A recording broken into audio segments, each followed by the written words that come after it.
పెళ్ళైనా పండగైనా వేడుక ఏదైనా పట్టుచీరల ప్రత్యేక వేదిక వారాహి సిల్క్స్. నమస్తే రమ్మగారు. నమస్తే జయ. రమ్మగారు, ఇన్ని రోజుల నుంచి మనము ఒక్కొక్క చిన్న చిన్న స్టోరీలు తీసుకొని పిల్లలకి వాళ్ళకి మంచి చెడుకి వీలుగా కలిగేలాగా తల్లులు చెప్పే విధంగా మాట్లాడుకుంటూ వచ్చాం కదా. ఈరోజు ఇంకొక టాపిక్ అండి, ఏంటంటే పెద్దవాళ్ళకి ముఖ్యంగా పెళ్లి చేసి పంపించేసే ఆడపిల్లకి కావచ్చు, మగపిల్లాడికి కావచ్చు, ఇక్కడ నేను ఇద్దరు పేర్లు చెప్తున్నానండి. తల్లిదండ్రులు అసలు ఏ విధంగా నేర్పించాలి?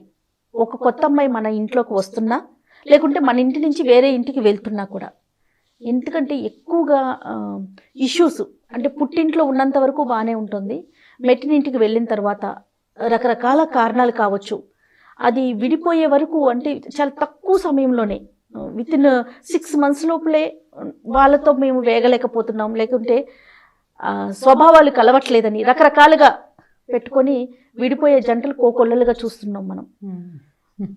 ఇది మనము కంపాటబిలిటీ లేదు అని చెప్తారు, అడ్జస్ట్ అవ్వలేకపోతున్నాం. కొత్త పదం అడ్జస్ట్ అవ్వలేకపోవడం, కంపాటబిలిటీ లేకపోవడం అంటే అంటే అది వాళ్ళకి తెలిసి తెలియక జరుగుతుందా, లేకపోతే చిన్నప్పటి నుంచి మనం అలవాటు చేసే పద్ధతులు, రిసీవ్ చేసుకునే విధానం అవి మనం నేర్పించలేకపోతున్నామా? అన్నీ ఈ మొత్తం కారణాలే. కర్ణుడి చావుకి 10 కారణాలు ఉన్నట్టుగా ఈ అమ్మాయిలు అడ్జస్ట్ అవ్వలేకపోవడానికి లేదా అబ్బాయిలు వేగలేకపోవడానికి కారణం చాలా ఉన్నాయి దానికి. అది ఎక్కడి నుంచి స్టార్ట్ అవుతుందంటే, ఇద్దరే అమ్మాయిలు ఉన్నారనుకుందాం, అంటే ముందు అమ్మాయిల వైపు మాట్లాడదాం. ఓ తల్లి తండ్రి, ఓ 2 అమ్మాయిలు ఉన్నారు. ఈ 2 ఆడపిల్లలే ఉంటే సాధారణంగా పిల్లలకి అన్నీ సాగుతాయి. ఎంత చిన్న ఇంట్లో అయినా మా ఇంట్లో ఉండే పనిచేసే అమ్మాయితో సహా పిల్లలకి అన్నీ జరుపుతారు. మన ఇద్దరే పిల్లలు కదా అని మ్యాక్సిమం చదివిస్తారు, బాగా చదివించడానికి ప్రయత్నం చేస్తారు. అక్కడ కాలేజీ, ఇక్కడికి మంచి మంచి కాలేజీలో పెడతారు, పోస్ట్ గ్రాడ్యుయేషన్ కూడా చేయించేస్తారు. పైగా ఇంట్లో జరిగే ప్రతి వ్యవహారంలోనూ పిల్లల ఛాయిస్ ఉండేలాగా చేస్తారు. ఇది తప్పని నేను చెప్పటం లేదు, సాధారణంగా జరిగే క్రియ చెప్తున్నా. అన్ని ఛాయిస్లు పిల్లలవే. నాన్న ఏ షర్ట్ తీసుకోవాలి, అమ్మే చీర కట్టుకోవాలి కూడా పిల్లలే చెప్తారు. ఇంట్లో కొనుక్కునే వస్తువులు అమ్మా నాన్నల కంటే పిల్లల ఛాయిస్లు హెచ్చుగా నడుస్తాయి. అక్కడి నుంచి చదువుకుంటున్నారు కాబట్టి వాళ్ళకేం పనులు పాటలు పెద్దగా పెద్దగా పని ఏం చేస్తారు, పిల్ల పొద్దున పరిగెత్తాలి. ఇప్పుడు చదువు విద్యా విధానం కూడా అలాగే ఉంది కదా, పరిగెత్తాలి, కాలేజీలకు పరిగెత్తాలి, స్కూళ్ళకి పరిగెత్తాలి, బోళ్ళని వర్కులు, ప్రాజెక్టులు. పాత రోజుల్లో చదివే చదువులు కావు కదా, ఇప్పుడంతా ఇది కాంపిటేటివ్ స్పిరిట్ ఉండాలి ప్రతి వాళ్ళకి, లేకపోతే కుదరదు. ఇంత కాంపిటీషను, ఇంత రన్నింగ్ రేసు, ఈ ర్యాట్ రేసుల్లో పడి ఈ అమ్మాయిలు తమకు కావాల్సింది తీసుకోవడం తప్పిస్తే ఎదుటి వాళ్ళకి కావాల్సింది ఇవ్వాలి అనే ధోరణిలో పెరగట్లేదు ఇప్పుడు. దీనికి కారణం వాళ్ళింట్లో కూడా పెద్దవాళ్ళు ఎవ్వరూ లేకపోవటము, కుటుంబాలు ఏదైనా ఫంక్షన్లప్పుడు కలవటం, పార్టీస్ అలా కలవడమే తప్పిస్తే దైనందిన జీవితంలో వీళ్ళు అడ్జస్ట్ అవ్వవలసిన అవసరం, వాళ్ళ కోసం వాళ్ళు అడ్జస్ట్ అవుతారు కానీ ఎవరి కోసమైనా అడ్జస్ట్ అవ్వాల్సిన అవసరం ఆడపిల్లలకి ఉండట్లేదు. ఒక పాయింట్. మగపిల్లల్ని తీసుకుందాం. మగపిల్లలు కూడా 15-18 ఏళ్ళు వచ్చేదాకా తల్లులే అన్న నోట్లో పెట్టి చేస్తున్నారు. అన్న నోట్లో పెడదాం, నేను కూడా చేస్తాను అందులో అబద్ధం ఏమీ బయాస్గా చెప్పాల్సిందేం లేదు, నేను కూడా చేస్తాను. మా చిన్న అబ్బాయికి ఎప్పుడు కావాలంటే అప్పుడు అన్నం కలిపి నోట్లో పెట్టేస్తాను నేను ఇప్పటికీ. అయితే ఎలా ఉంటుందంటే, ఇద్దరే పిల్లలు, ఓ పిల్లాడు లేడు, రెండో పిల్లాడు నాడు, టైం అయిపోతుంది, వాడు తొందరగా వెళ్ళాలి, ఏదో రకంగా ఇట్లా పిల్లలకి నోట్లో అన్నాలు పెట్టి ఈ పిల్లలు తల్లి చుట్టూతా తిరిగే రకంగా ఉంటారు. ఇద్దరే పిల్లలు, ఇంట్లో వేరే పెద్దవాళ్ళు లేరు. అమ్మలకి పిల్లల్ని చూసుకోవటం తప్పిస్తే రెండో కార్యక్రమం ఉండదు, రెండో పని లేదు వాళ్ళకి.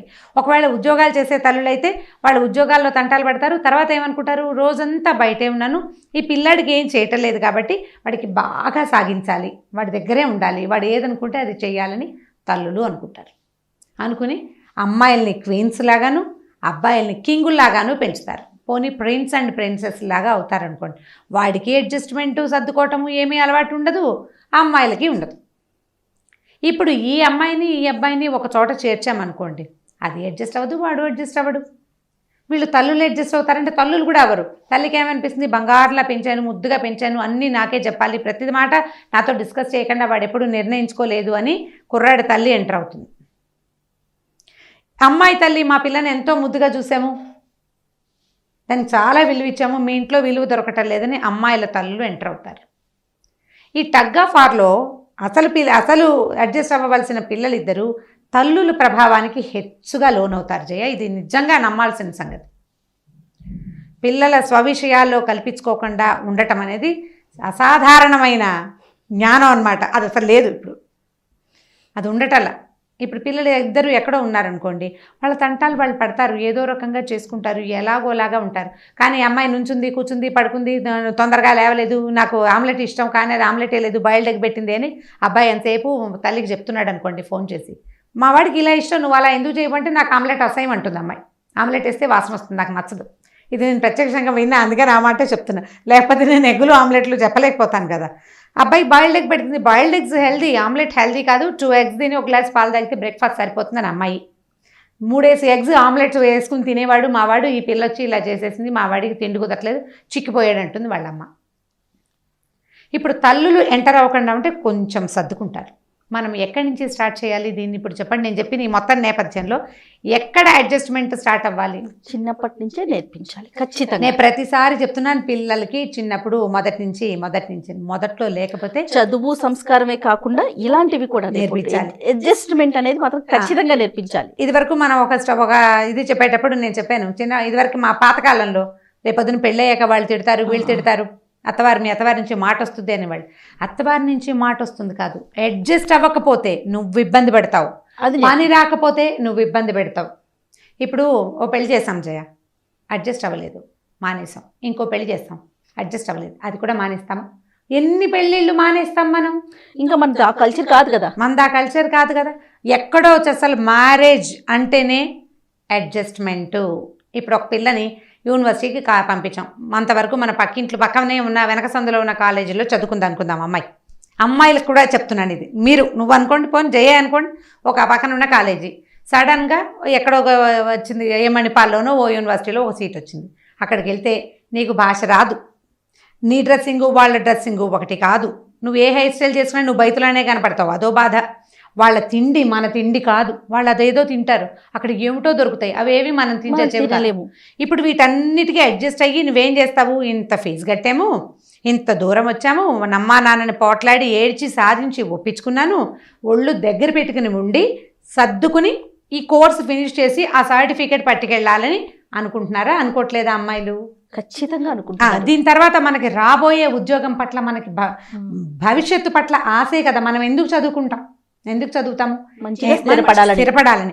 ఇప్పుడు స్థిరపడాలన్న ఆలోచనతోటి ఇక్కడ ఈ యూనివర్సిటీస్లో కొత్త ప్లేసుల్లో చదువుకునే పిల్లలు, ఈ బందరు, బెజవాడ, గుంటూరు, లేకపోతే ఈ అనంతపూర్, ఆ పక్క నుంచి హైదరాబాద్ వచ్చి కోర్సులు చేసే పిల్లలు రోడ్ల మీద వందల వేల మంది ఎస్ఆర్ నగర్ నిండా వాళ్లే కనపడతారు, సస్తూ బతుకుతూ పాపం.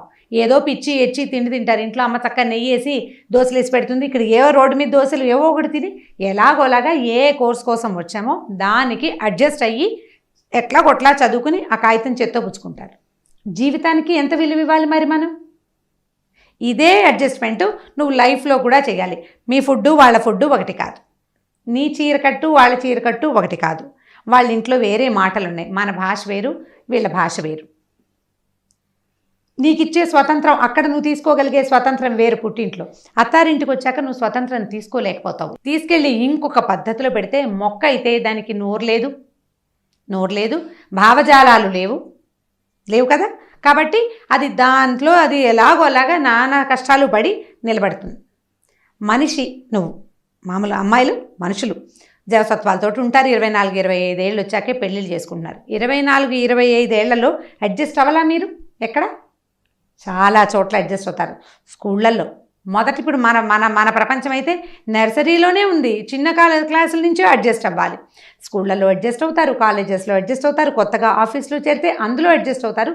లైఫ్లో కూడా అడ్జస్ట్మెంట్ అనేది ప్రాక్టీస్ కనుక చేస్తే సెట్ అవుతాం. ఎక్కడో తీవ్రమైన సమస్యలు ఉంటాయి జయ.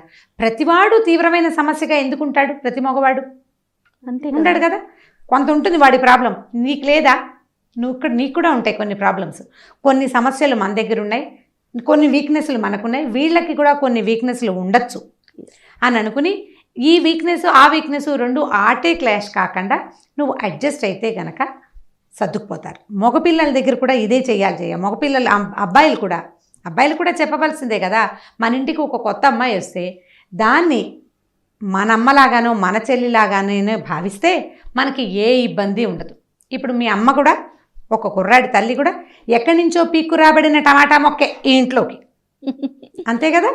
అప్పుడు ఆవిడ మీ నాన్నతోటి, నాయనమ్మతోటి, నా తాతగారితోటి, మీ మేనత్తలు, బాబాయిలు, మీ చుట్టుపక్కలతోటి ఆవిడ ఎలా అడ్జస్ట్ అయిందో, ఎంత కష్టపడిందో, ఎంత ఇబ్బంది పడిందో, అలాగే ఈ అమ్మాయి కూడా అలాగే కష్టపడాలి, అడ్జస్ట్ అవ్వాలి. అది అడ్జస్ట్ అవ్వడానికి కనుక మీరు హెల్ప్ చేస్తే భావి జీవితం బాగుంటుంది. దీంతో నేను అడ్జస్ట్ అవ్వనని ఇంకో దాన్ని, దాన్ని అడ్జస్ట్ అవ్వనని ఇంకో దాన్ని, ఎన్ని దానిలని తెచ్చుకుంటాం మనం? ఎంతమందిని తెచ్చుకుంటాము? తెచ్చుకోలేం కదా. తెచ్చుకుంటాం, పోనీ తెచ్చుకుంటే ఈ చేతులు మారే ప్రక్రియని వివాహం అనడానికి కుదురుతుందా? ఈ రకరకాల చేతులు మారుతుంటే వస్తువుల్లాగా అయిపోవడం మనం. విసుగొచ్చేస్తుంది కదా రమ్మగారు. ఇప్పుడు ఒక మొక్క వాడిపోతుంది, 2 మొక్కలు, 3 మొక్కలు, 10 మొక్కలు, అందులో ఉన్న సారం ఉండదు కదా, మట్టిలో ఉన్న సారం ఉండాలి కదా. విసుగు కాదు, అసలు మిమ్మల్ని ఏమనాలి అప్పుడు? మీరు చేసేదాన్ని పెళ్ళి అనగలమా మనం? అనలేం కదా. ఏమనాలి? ఈ అడ్జస్ట్మెంట్కి తల్లులు ఆద్యులుగా ఉండాలి చేయ. మన అమ్మాయి అత్తారింట్లో అడ్జస్ట్ అవ్వలేకపోతుంటే పెళ్లి సంబంధాలు చూసేటప్పుడే ఇది వరకు ఇంత అవకాశం లేదు. ఏదో పెళ్లి చూపులు చూపించేవాళ్ళు, ఓ 10 నిమిషాలు, పావుగంట ఆ పిల్లాడు వాళ్ళ అమ్మ, నాన్న, మేనత్త, మేనమా ఓ 50 మంది వచ్చి రకరకాల స్వీట్లు పదార్థాలు తిని ఈ పిల్లని శల్య పరీక్ష చేసి కుదుర్చుకుని పెళ్ళిళ్ళు చేసుకునేవాళ్ళు. వాళ్ళు అడ్జస్ట్ అవ్వలేదంటే ఒక రకం పోనీ. ఇప్పుడు పెళ్ళిళ్ళు మ్యాట్రిమోనియల్లో చూస్తున్నాము, వాళ్ళ పేరెంట్స్, వాడి ఉద్యోగము, వాడి కాలేజీ, వాడికి ఎన్ని మార్కులు వచ్చినాయి, వాడు ఎక్కడ ఏ ఆఫీస్లో చేస్తున్నాడు కనుక్కుంటున్నాం.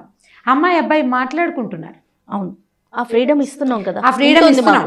మీరు ముందే మాట్లాడుకోవాలి. కంపాటబిలిటీ లేదంటే ముందే మానేయాలమ్మా, ముందే మానేసుకోవాలి. వివాహ బంధంలోకి దిగాక అంటే మీరు విడాకులను సమర్థించరా, ఎవరిది ఎలా ఉన్నా మేము అడ్జస్ట్ అవ్వాల్సిందేనా అని మీరు అడిగితే నేను సమాధానం చెప్పలేను. మ్యాక్సిమం ట్రై చేయండి అడ్జస్ట్ అవ్వడానికి. ఈ చేతులు మారే ప్రక్రియకి వెళ్ళకూడదు. వాళ్ళతో అస్సలు కుదరదు, అస్సలు ఏమీ కుదరదంటే అది వేరే సంగతి. ఇప్పుడు అదే ప్రాబ్లము, అలాంటి ప్రాబ్లమ్సే మన అన్నయ్యతోటి కూడా మనకు ఉండొచ్చు. మన అన్నయ్య కూడా అడ్జస్ట్ అవ్వాలి కదా. ఇప్పుడు దీని మీద ఒక పాత జోక్ ఉంది. ఒక అత్తగారు, ఒక ఆవిడ అత్తారింటికి ముందు కూతురింటికి వెళ్తే అల్లుడు చక్కగా యాక్టివ్గా ఉన్నాడు. ఈవిడ్ని బస్ స్టాండ్ నుంచి కారు వేసుకుని వచ్చి తీసుకెళ్ళాడు. కారు కాదులేని స్కూటర్ ఉన్నట్టుంది. అల్లుడు గారు స్కూటర్ ఎక్కించుకు తీసుకెళ్ళాడు. మధ్యదారిలో కూరలు కొన్నాడు. అత్తయ్య మీరు ఈ కూరలు తింటారా అని ఏదో కనుక్కున్నాడు. చక్కగా ఇంటికి తీసుకెళ్ళాడు. అక్కడి నుంచి ఆయన కూర కట్ చేస్తుంటే వాళ్ళ అమ్మాయి చకచక వంటకేసింది.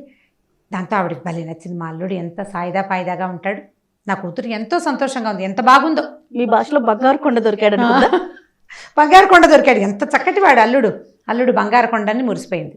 4 రోజులు సంతోషంగా ఉంది. 4 రోజులు అల్లుడు అత్తగారిని ఓ రోజు పక్కన గుళ్ళో తీసుకెళ్ళాడు, ఓసారి సినిమాకి తీసుకెళ్ళాడు.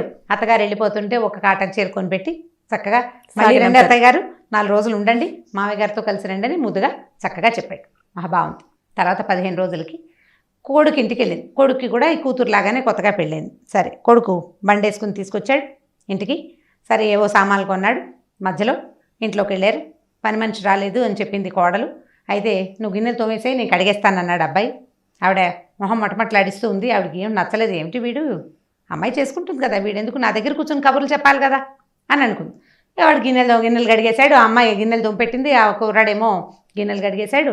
సరే ఈ కూర ఏంది, ఇప్పుడు ఇంత పని అయింది కదా, వంట ఏం చేస్తావు, బయట నుంచి తెస్తాలే అన్నాడు. సరే అమ్మాయి రైస్ వేడిగా ఉండింది. అతను వెళ్ళి బయట నుంచి ఏదో కూర నారో పట్టుకొచ్చాడు హోటల్ నుంచి. సరే భోజనాలు చేశారు. వాషింగ్ మిషన్లో బట్టలు వేసాను, నేను ఆఫీస్కి వెళ్తున్నానని అమ్మాయి వెళ్ళిపోయి ఈ అబ్బాయి బట్టలు తీసి ఆరేసాడు. అక్కడి నుంచి అమ్మాయి ఏమిటి సంగతులు ఇంటి దగ్గరవి అని తల్లి దగ్గర కూర్చున్నాడు. అతను వర్క్ ఫ్రమ్ హోమ్ చేస్తున్నాడు.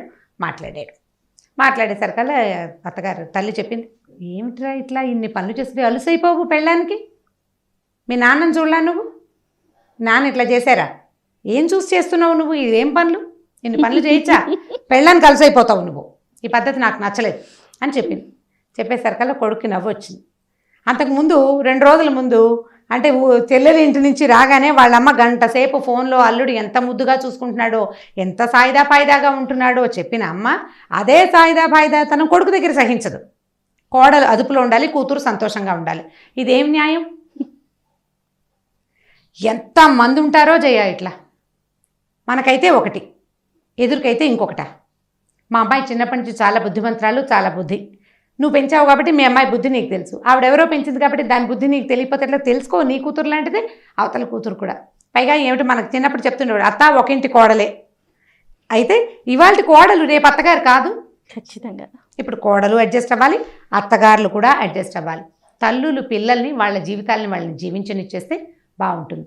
అయితే ఈ పాయింట్ మీద పిల్లలు పుట్టాక పిల్లల్ని ఎవరు పెంచాలి, పిల్లలు పుట్టడం, పిల్లల్ని కనటం, దానికి కావాల్సిన ప్లానింగ్ కూడా అమ్మలే ఇంటర్ఫియర్ అవుతారు.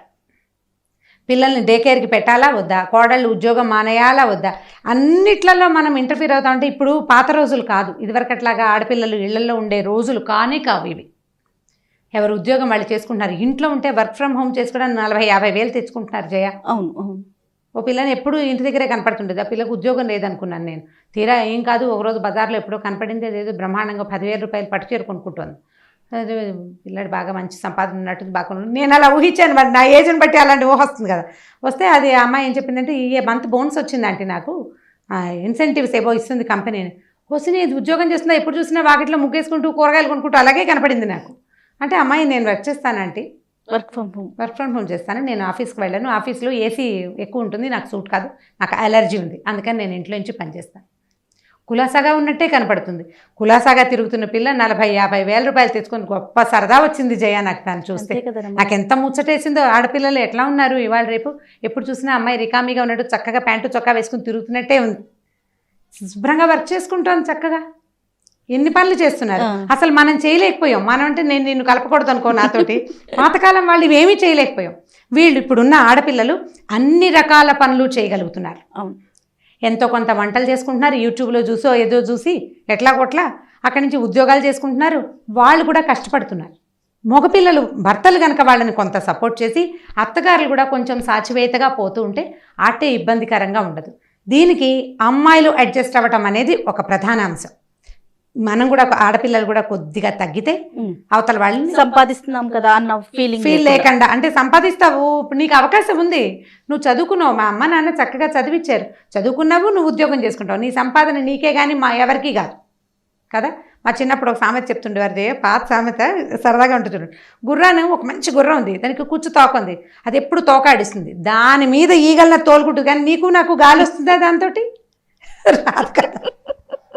గుర్రానికి తోకుంటే దాని ఈగలా తోలుకుంటుంది. నీకు ఉద్యోగం ఉంటే అది నీకే ఉంటుంది, నాకేముండదు, నాకు రాదు కదా, ఎవ్వరికీ రాదు. నీ జాబ్, నీ సాటిస్ఫాక్షన్, నీ కెరీర్ అవన్నీ నీకే ఉంటాయి. అవి తీసుకుంటూ లైఫ్లో కూడా నేను ఇక్కడ ఎలా నుంచున్నానో జాబ్లో, లైఫ్లో కూడా నేను అలా నుంచోగలను అని ఆడపిల్లలు చూపించగలగాలి. మా అమ్మ అక్కయ్య చెల్లెలు ఎలాగో నా వైఫ్ కూడా అలాంటిదే, అలాంటి స్త్రీ రూపమేనని మగపిల్లలు మగవాళ్ళు గుర్తెరిగి ప్రవర్తించాలి. బయట తిరిగే పిల్ల ఇన్ని రకాల పనులు చేస్తూ ఇంకా ఏం చేసేస్తుంది, ఈ చేయగలిగింది చాలే అని అత్తగారులు కూడా అనుకోవాలి. మా అల్లుడు ఎలా ముద్దుగా కూతురుని చూస్తున్నాడో అలాగే నా కొడుకు కూడా కోడల్ని ముద్దుగా చూసుకుంటాడని తల్లులు సరదా పడితే అప్పుడు ఏ ప్రాబ్లము ఉండదు. దీనికి ఈ మొత్తం కథ అంతా ఆడవాళ్ళ దగ్గర ఆగుతుంది. అవును, ఎగ్జాక్ట్లీ రమ్మగారు, ఆడవాళ్ళ దగ్గర ఆగుతుంది. ఇప్పుడు మీరందరూ నా మీద యుద్ధానికి వస్తే నేను చెప్పలేనమ్మా, ఎందుకంటే నేను కూడా ఒక అత్తగారికి కోడలనే, రేపొద్దున నా కొడుకులకి భార్యలు వస్తారు. ఆడవాళ్ళే సరిగ్గా ఉండాలి జయ. మనం ప్రతిసారి మామ తల్లులు చేయాలి అంటే కొంతమంది అమ్మాయిలకు కోపం వస్తుంది. ఎప్పుడు మామ ఎందుకు చేయాలంటే డాడీలు చేయరా అని అడుగుతుంటారు, క్వశ్చన్స్ కూడా వస్తుంటాయి అట్లా. నాతో మాట్లాడిన అమ్మాయిలు కూడా కొంతమంది అడుగుతారు, మీరు ఎప్పుడు మామ మామ అని చెప్తారు. ఎందుకంటే తల్లే మనకి ప్రథమ గురువు. ఎలాంటి సిచ్యువేషన్ అయినా తల్లులే హ్యాండిల్ చేయ, అది మన గ్రేట్నెస్ కదా జయ. తల్లి అంటే నీకు ఇస్తున్నా నా ప్రత్యేకత, నువ్వు చేయగలవు. ఎలాంటి సిచ్యువేషన్ అయినా, ఇప్పుడు అమ్మ నాన్న కొట్టుకుంటున్నారు అనుకుందాం, పిల్లాడు రాగానే నాన్న దుమ్ముదుమ్ములాడుతూ పెడతారు, కానీ అమ్మ మాత్రం మీరు ఆలోచించండి, మీరు కూడా అలాగే చేస్తారు. వెంటనే నాన్న ఏం కావాలరా, ఏమన్నా తింటావా అని వెంటనే పని చేయడానికి వచ్చేస్తారు. పిల్లల్ని చూడంగానే మూడ్ మార్చుకుంటుంది తల్లి. అంతేగాని మీ నాన్న నన్ను తిట్టాడని వెళ్ళి పడుకుంటారా? ఉంటారా అలాంటి వాళ్ళు? 1% కూడా ఉండరు. మీరు చుక్క పెట్టి దాని వెనకాల 100 సున్నాలు పెడితే ఒక గీత వస్తుందేమో అంతే. ఎన్ని పాయింట్ల వెనకాలో ఒక్క మనిషి కనపడతారు, కోట్లల్లో ఒక్క ఆడది కనపడుతుంది. అట్లా మిగిలిన వాళ్ళంతా వెంటనే పరిస్థితిని చక్కదిద్దడానికి ప్రయత్నిస్తారు. అట్లా మనం కనుక చక్కదిద్దుకోవటానికి, చక్కదిద్దటానికి మనం ప్రౌడ్గా ఫీల్ అవ్వాలి. ఎప్పుడు నేను మామకే చెప్తుంటే, mom great, you should feel great అని అనుకోవాలి. మనం అవ్వాలి, గ్రేట్గానే ఫీల్ అవ్వాలి. ఎందుకంటే ఈ మొత్తం ప్రతిభంతా చెయ్యాలి, ఈ మొత్తం ప్రతిభంతా మనదే, ఆడవాళ్ళదే ఈ ప్రతిభంతా. అంతే. ఈ మాట ఆలోచిస్తే కనుక మీరు కొట్లాడుకోరు. ఒకవేళ ఏదైనా కొట్లాట వచ్చినా అత్తగారులతో అడ్జస్ట్ అవ్వడానికి ప్రయత్నం చేయండి. వాళ్ళతోటి తీవ్రమైన సమస్యగా ఉంటే ఏముందో భర్తకి ఓపెన్గా మాట్లాడుకోండి. ప్రధానంగా వీటన్నిటికీ క్లియర్గా మాట్లాడుకోవటం ఒకటి. నేను ఉద్యోగం చేస్తున్నాను, నేను ఎందుకు తగ్గాలి అని అమ్మాయిలు అనుకోకూడదు. నేను మగవాడిని, నేను ఎందుకు తగ్గాలని మగవాడు అనుకోకూడదు. ఓపెన్గా మాట్లాడుకుంటే గొడవలు రావు, ప్రశాంతంగా ఉంటుంది జీవితం.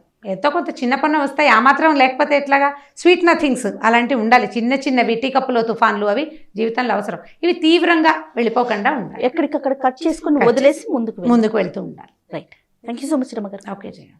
ఈ వీడియో కనుక మీకు నచ్చినట్లయితే లైక్ చేయండి, షేర్ చేయండి. మరిన్ని వీడియోస్ కోసం మా ఛానల్ని సబ్స్క్రైబ్ చేసుకోండి.